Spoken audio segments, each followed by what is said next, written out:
बसंतपुर गांव, जहां बड़े अमीर लोग रहा करते थे। नाम के अनुसार समुद्र किनारे बसे उस गांव में मौसम हमेशा खुशनुमा रहा करता था, मानो हमेशा वसंत ऋतु हो। वसंत ऋतु के समान ही हमेशा मौसम बने रहने के कारण उस गांव का नाम बसंतपुर पड़ा। प्राचीन समय में उस गांव की रानी बसंती हुआ करती थी। कुछ लोगों का ये भी कहना था कि बसंती रानी के नाम पर उस गांव का नाम बसंतपुर पड़ा था। खैर जो भी हो, मगर अब उस गांव के नाम से ही लोगों के मन में दहशत फैल चुकी थी, क्योंकि लाल जोड़े के अंदर एक औरत दुल्हन बनकर नई नवेली दुल्हन को अपना शिकार बनाती और अपने साथ ले जाती थी। अब तक उसने गांव की 10 दुल्हनों को मौत के घाट उतार दिया था। लाल जोड़ा देखते ही वो गुस्से से भर जाती। आधी रात के समय पायल की छन छन आवाजें निकालती। आधी रात के वक्त वो नई नवेली दुल्हन के घर में जाती और उसे जान से ही मार डालती। अब ऐसे हादसे लगातार होने के कारण गांव वाले अक्सर परेशान रहते और इसीलिए अब वसंतपुर गांव में कोई भी अपनी लड़की की शादी नहीं करना चाहता था। भला ऐसी जगह कोई अपनी बेटी क्यों देगा जहां जाते ही उसकी मौत हो जाए। दिन बीतते गए। फिर एक दिन एक साधु वहां आया। वो वहीं अपनी झोंपड़ी बनाकर रहने लगा। वो साधु नियम से पूजा पाठ करता था। एक दिन उसने गांव वालों से कहा, बसंतपुर के वासियों, तुम हर रोज मेरे पास आकर भजन कीर्तन किया करो और अपने गांव में यज्ञ करवाओ। बाबा, क्या यज्ञ करवाएं? एक चुड़ैल से हम सभी परेशान हैं। हम हर रोज पूजा पाठ करते हैं, लेकिन परेशानी दूर नहीं हो रही बाबा। फिर पूजा पाठ करने से, यज्ञ कराने से क्या फायदा? इसका मतलब तुम लोगों को भगवान पे भरोसा नहीं है, इसीलिए तुम परेशान हो। मेरा कहना मानो, मैं उस चुड़ैल से सदा सदा के लिए इस गांव को मुक्त करा दूंगा। ईश्वर के आगे किसी का बस नहीं चलता और वो चुड़ैल भी एक दिन अपने प्राण त्याग देगी और यज्ञ करने के बाद तुम पहले जैसे खुशहाल हो जाओगे।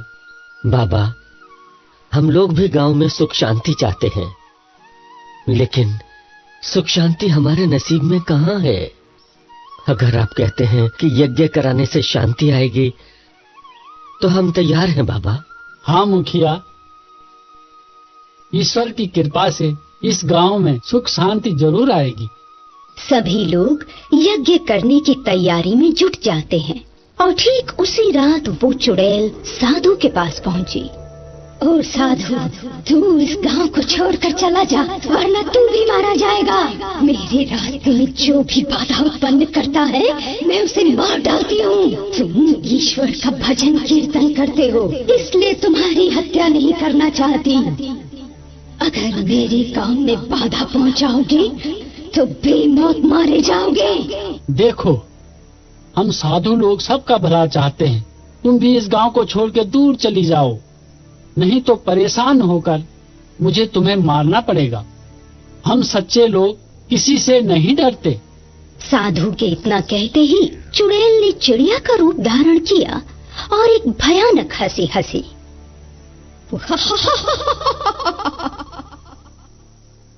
फिर उस चिड़िया ने अपनी चोंच से साधु की एक आंख फोड़ डाली। साधु दर्द से कराहने लगा। ओह बाबा, अभी तो सिर्फ एक आंख फोड़ी है मैंने। अगर कल दिन में तू यहाँ से नहीं गया तो दूसरी भी फोड़ दूंगी। अभी तू जितना छटपटा रहा है ना, उससे कहीं ज्यादा तू कल छटपटाएगा, क्योंकि कल तो मैं तुझे जान से ही मार दूंगी। सुबह जब यज्ञ का सामान लेकर गांव वाले साधु के पास पहुंचे तो देखा कि साधु की तो एक आंख फूट गई है। लोगों ने एक दूसरे से कहा कि ये काम चुड़ैल का ही हो सकता है, उसी ने साधु को अपना शिकार बनाया है। अरे बाबा, जब आप अपनी रक्षा नहीं कर सकते तो हमारी रक्षा क्या करेंगे? अब तो वो चुड़ैल मर्दों को भी अपना शिकार बनाना शुरू कर देगी। ऐसी कोई बात नहीं, मैंने लाल कपड़ा पहना हुआ था, इसीलिए चुड़ैल ने अपना शिकार बनाया।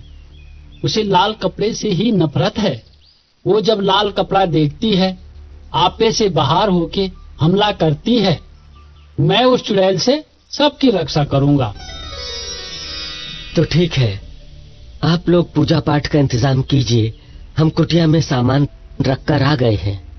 फिर देखते ही देखते यज्ञ भी शुरू हो गया। उसमें काफी लोग आए, लेकिन जिस भी आदमी ने लाल रंग का कपड़ा पहना वो ही बुरी मौत मारा गया।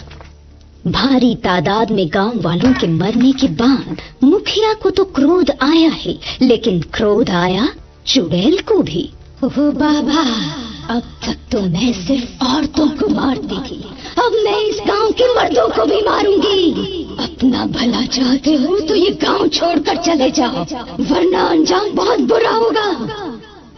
अगली सुबह मुखिया जी साधु के पास गए और बोले, हमने आपके कहने पर यज्ञ करवाया, पर फायदा होने के बजाय हमें नुकसान ही हो रहा है। अब तो वो चुड़ैल गांव के मर्दों को भी मारने लगी। अब हमने ये फैसला कर लिया है कि हम गांव छोड़कर हमेशा हमेशा के लिए कहीं चले जाएंगे। देखो, आज पूर्णमासी की रात है। आज के बाद चुड़ैल इस गांव में कभी नहीं दिखाई देगी। अब इसको इस गांव को छोड़ के जाना ही होगा। ठीक है बाबा, इतने दिनों तक हमने आपको देखा, आज भी देखते हैं। इसके फौरन बाद साधु ने हवन करना शुरू कर दिया। पूर्णमासी की रात ठीक 12 बजे वही चुड़ैल सामने प्रकट हो गई। बताओ, तुम कौन हो और इस गांव के लोगों को आखिर मार क्यों रही हो? तुम्हें क्या चाहिए? मैं बसंतपुर गांव की रानी बसंती हूँ। ये मेरा गांव है। बहुत समय पहले मैं यहाँ राज करती थी। उसी समय एक बलशाली राजा ने हमारे ऊपर आक्रमण कर दिया था और मुझे बंदी बना लिया। मैंने उस वक्त लाल साड़ी पहनी थी। राजा ने मुझे बंदी बनाकर मार डाला और मेरी प्रजा को जिंदा जला डाला। मेरे गांव और मेरे राज्य में उसने अपने लोगों को बसाया। इसीलिए मैं उन सब लोगों को मारना चाहती हूँ जिन्होंने मेरे गांव में कब्जा कर रखा है।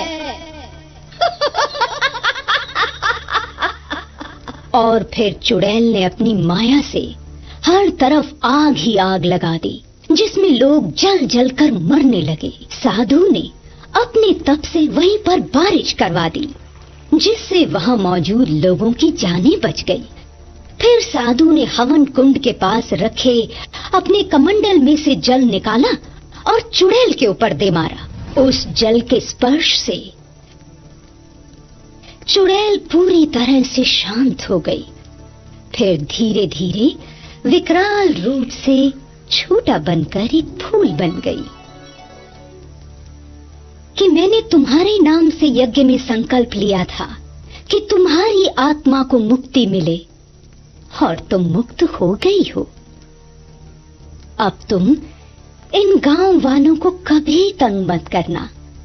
हवा का एक तेज झोंका आया और उस फूल को अपने साथ उड़ा ले गया। वो चुड़ैल जिसकी आत्मा मुक्त हो चुकी थी, फिर कभी लौटकर बसंतपुर गांव नहीं आई। वहां के लोग अब हर्ष से खुश होकर नाच रहे थे। Subscribe my channel Enter Kids Zone. Subscribe my channel Enter Kids Zone.